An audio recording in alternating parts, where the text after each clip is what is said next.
Si le monde mène une guerre contre le Covid-19, voici un combattant qui a remporté sa bataille personnelle.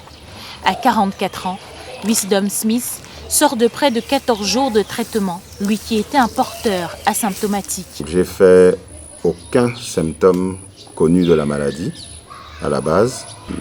Je me suis rendu compte à partir du jeudi en tentant une marche dans le quartier. J'étais toujours essoufflé. J'étais obligé de m'arrêter tous les 100 mètres, m'asseoir quelque part. Là, dans ma tête, c'était Corona. Le samedi, je vais en pharmacie, j'achète des vitamines et des produits pour essayer de remonter comme j'avais une grosse perte d'appétit. En rentrant à la maison, j'arrivais même pas à ouvrir le portail. C'est un voisin qui m'a aidé à ouvrir le portail. J'arrive, la porte centrale, j'arrive pas à l'ouvrir. Et je me couche à même le sol sur la véranda. Et par chance, ma mère m'appelle. Au téléphone, elle se rend compte que ma respiration, c'est la catastrophe. Et elle me dit directement qu'il faut que tu ailles à l'hôpital. À Zachman, à la clinique Cœur et Vie, où j'ai été rapidement prise en charge. Bon, en arrivant là-bas, j'ai été direct avec eux. Je leur ai dit, mettez vos masques, mettez vos gants, parce que je suis sûr que c'est le coronavirus. J'ai fait une détresse respiratoire aiguë. Ils ont pris les paramètres. Le cardiologue s'est rendu compte que mes poumons étaient hors service. Et, quand elle a écouté avec le stéthoscope, déjà, j'arrivais pas à inspirer, expirer. Rien ne se passait au niveau des poumons. Et il a ressenti qu'il y avait beaucoup de muqueuses dans les poumons ou bien de l'eau. Il m'a mis en quarantaine pour cette soirée-là. Il a contacté la Quintini. Ils ont accepté de me prendre en charge, sans preuve que c'était le Covid-19. 12 jours en réanimation, traité aux antirétroviraux, car allergique à la chloroquine. C'est au bout de 6 jours que cet homme aux antécédents cardiaques s'est senti revenir à lui. Les soins étaient pourtant douloureux. Ils m'ont mis sur un traitement qui était un antirétroviral. C'était un traitement de 12 jours, très brutal dans les effets secondaires. Donc on a dû me mettre plein de palliatifs aussi à côté. À partir donc j'ai commencé le traitement le même jour où je suis entré en réanimation. C'est vrai aussi que ce jour-là, on m'a fait le prélèvement pour vérifier si j'avais le Covid-19, prélèvement qui est sorti positif. Mais à partir du 3e, 4e jour en réanimation, j'ai commencé à ressentir que j'arrivais légèrement à prendre de l'oxygène dans les poumons.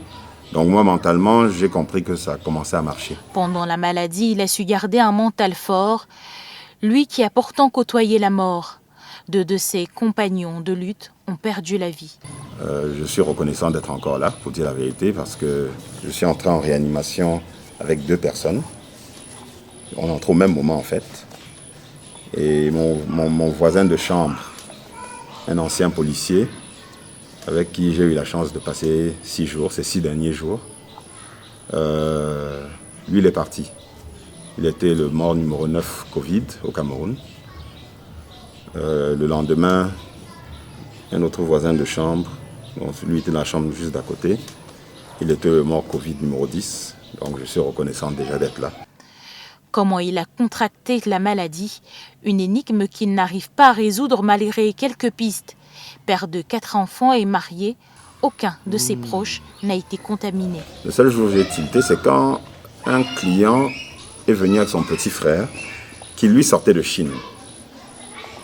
Mais je veux dire, si c'est son petit frère qui m'avait contaminé, il aurait dû contaminer son grand frère. Son grand frère n'a jamais fait de maladie. Un autre incident que j'ai eu, c'était dans un salon de coiffure à Bali où je me coiffe. Je me suis coiffé après un gars qui venait d'arriver de l'étranger. Et je me souviens avec le coiffeur, quand le client est parti, on a fait la blague, genre on espère qu'il ne nous a pas laissé Corona ici et tout. Mais après, quand je cherche les datations dans ma tête, c'était un peu trop récent par rapport à ma maladie. Wisdom devra passer 21 jours en quarantaine. S'il s'ouvre à tous pour partager son témoignage, c'est que ces quelques mots sont salutaires en ce temps de crise, où la peur de la stigmatisation fait se terrer chez elle des personnes malades et d'autres aller vers l'automédication. L'automédication, il faut l'éviter. À l'hôpital, quand ils ont posé un ensemble de questions, ils savent déjà que bon, celui-ci peut aller au quartier, peut aller boire son médicament et revenir faire son test après. Quand on a les signes cliniques de la maladie, ne restons pas au quartier. Ne restons pas à la maison confinés parce qu'après on rend malade d'autres personnes à la maison.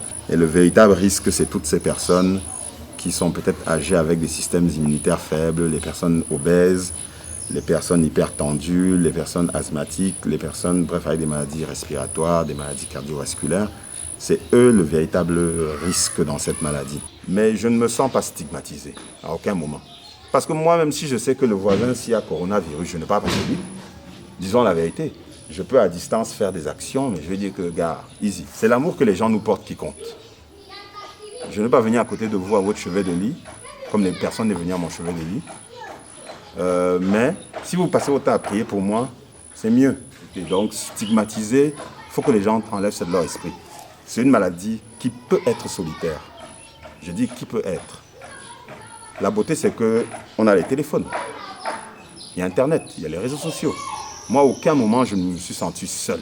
Ce n'est pas son mètre 87 et ses 115 kilos, mais plutôt son mental de géant qui l'aura aidé à écraser 450 microns de bactéries.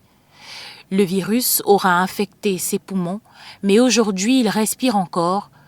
Le virus se sera attaqué à sa gorge, mais aujourd'hui, sa voix porte encore plus fort.